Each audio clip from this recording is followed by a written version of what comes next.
수 없는 것이 진상규명은 전혀 없이 아들이 50억 받은 걸로 아버지가 국회의원이 제명당한다는 게 말이 됩니까? 법치주의에서? 그 분명히 진상규명을 해야죠. 그래서 낱낱이 드러나게 해야 되는데 그런 노력 없이 정략적으로 꼬리 자르기나 이렇게 끊어버리기로 하는 것으로 이렇게 하는 것은 매우 잘못된 태도다고 생각합니다.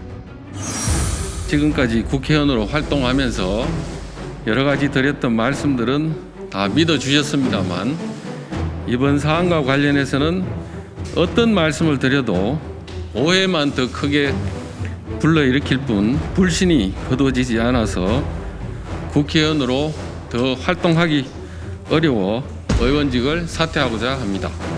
특검을 통해 수사가 진행되기를 간절히 희망합니다.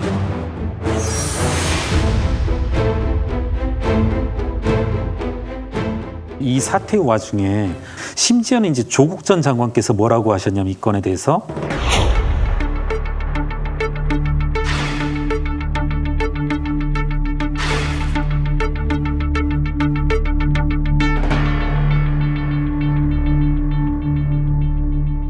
정확히 대칭되는 일이 조국 전 장관에게 있거든요.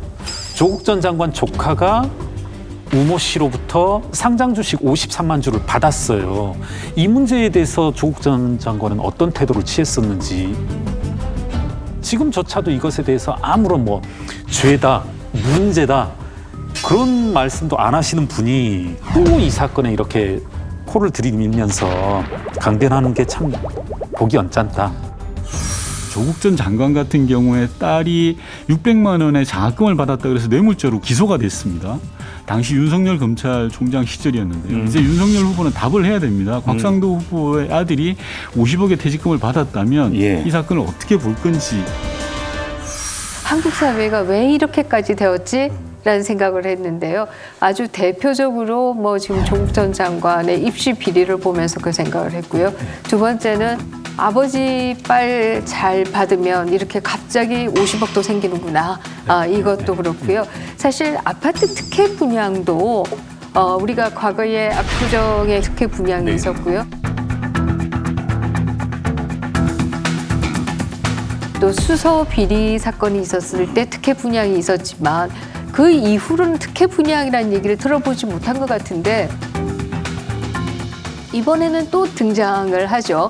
박영수 특검의 딸의 경우에는 바로 대장동에 있는 도시생활주택이라고 하는 이 테라스 하우스를 그야말로 추첨하지 않고 분양을 받았다라고 합니다. 지난 6월 박영수 전 특검 딸이 분양받은 경기도 성남시 대장동 아파트입니다.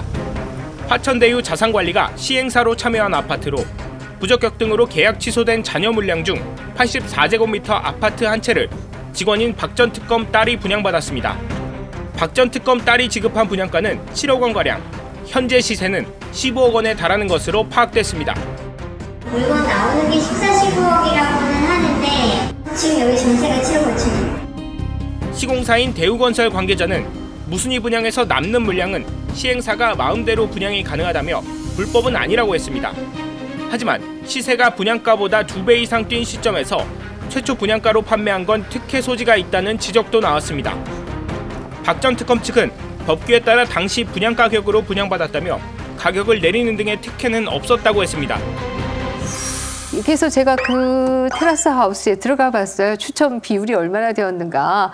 근데 평균 300 몇 대 1이 넘더라고요.